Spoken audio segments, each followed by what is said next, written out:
that the UK's Conservative Party leader, Kemi Badenoch, should stop already.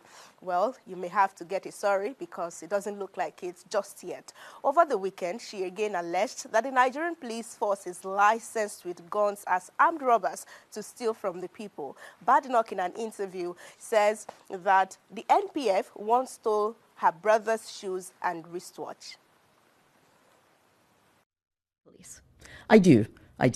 But remember my experience with the police in Nigeria was very negative. And coming to the UK, my first experience with the police was very positive.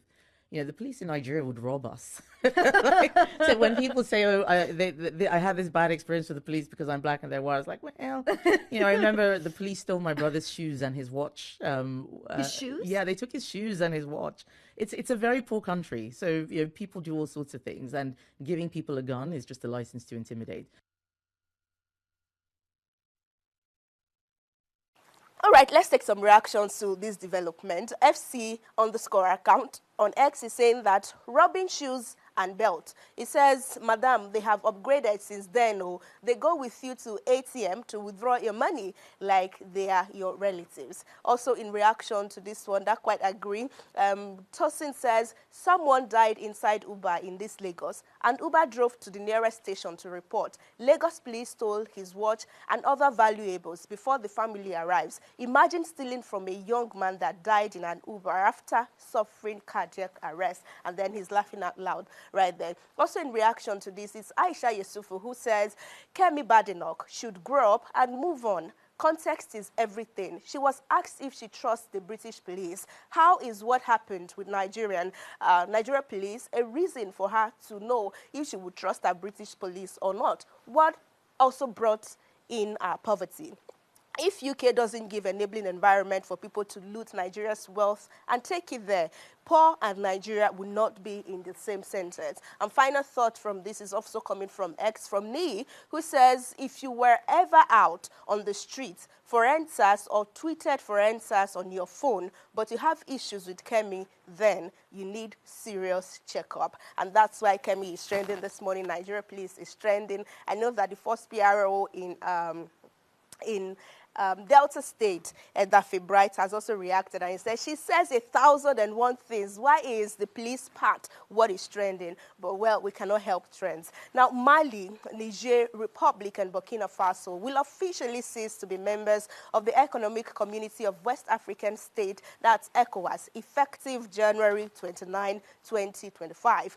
This follows the ratification of their notice of withdrawal at the 66th ordinary session of the ECOWAS Authority of Heads of States and Government. ECOWAS leaders have, however, given the three countries a 6-month window to recognize, to reconsider their decision. The authority acknowledges that in accordance with the provisions of Article 91 of the revised ECOWAS Treaty, the three countries will officially cease to be members of ECOWAS from 29 January 2025. The authority decides to set the period from 29 January 2025 to 29 July 2025 as a transitional period and to keep ECOWAS doors open to the three countries during the transition period.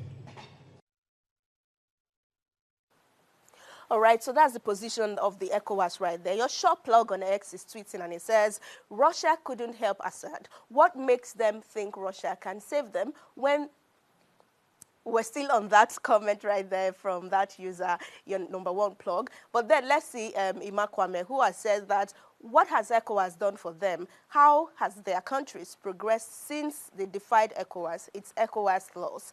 More thought will be coming from X at this point, from Debola, who says, "Those three nations are just being naive. The people cheering them today will eventually protest against them. It is stupid of a country claiming to be free from France fighting his neighbors." Also, in reaction to this one is another user, Haruna Dahiru, who says ECOWAS should forget those three countries and move on. election. We all know the military doesn't listen except their codes and decrees. Apparently, their countries are rising economically every day.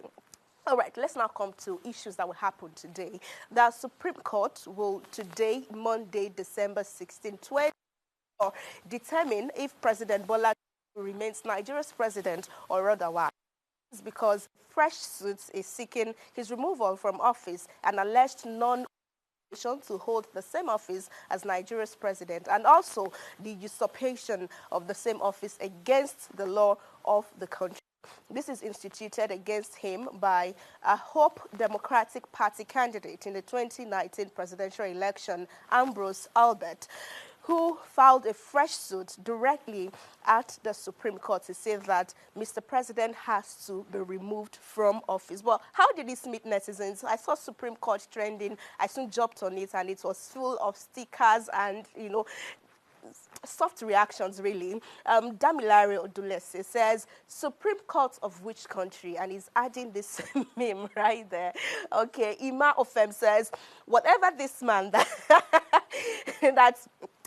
filed this case is taken, he says, I need it, please. So he might just be reading so many books, and you may just start reading books too. T. Gabriel says, I don't know who is directing this movie, but I don't see it moving past the first scene. Also in reaction to this is K. Flix, who says, they never give judgment, but we know the outcome already. I mean, this was such a sad state yesterday when that comment came up that we already know what would happen. Or netizens say they already know what will happen. But let's leave Nigeria to say that the authorities in Finland have frozen the bank account assets of Biafran agitator Simon Ekpa, who is facing allegations of terrorism.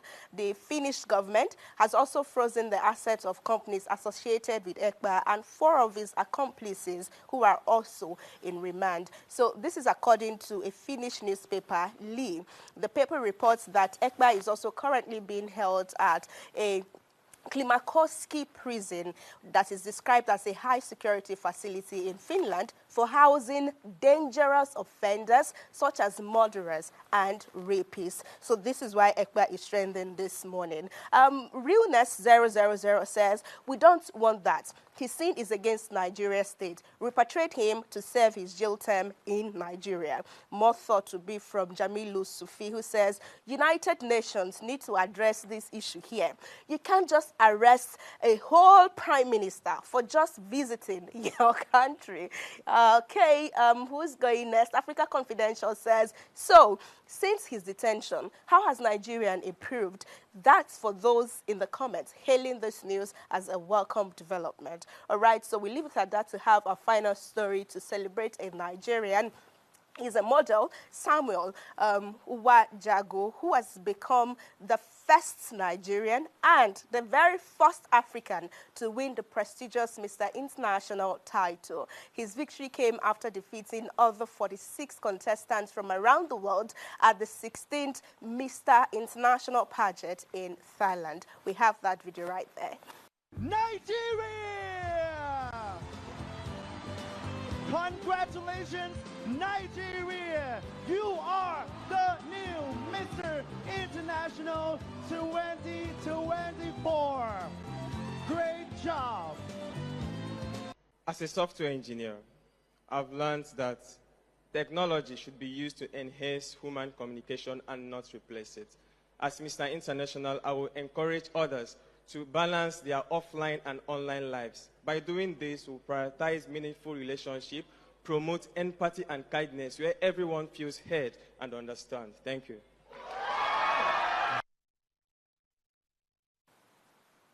All right, congratulations to Samuel, congratulations to Nigeria, and congratulations to Africa.